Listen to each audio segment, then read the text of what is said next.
Puluhan warga Banda Aceh diduga menjadi korban penipuan dengan modus sembako murah. Dari laporan yang diterima pihak kepolisian, total kerugian ditaksir mencapai hingga 2 miliar rupiah.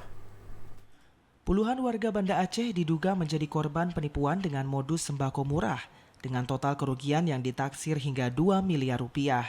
Kapolresta Banda Aceh Kombes Pol Fahmi Irwan Ramli melalui Kasat Reskrim Kompol Fadilah Aditya Pratama mengatakan korban yang telah melapor hingga saat ini sebanyak 53 orang dengan mayoritas ibu rumah tangga. Terduga pelaku berinisial NB, warga Banda Aceh.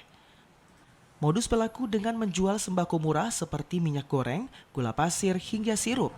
Namun semua barang yang dimaksud tidak pernah diterima setelah para pembeli mentransfernya.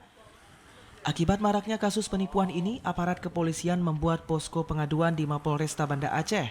Bagi warga yang merasa menjadi korban bisa segera melaporkannya dengan langsung datang ke posko pengaduan dengan membawa fotokopi KTP, bukti transfer kepada pelaku, serta menyebutkan jumlah kerugian.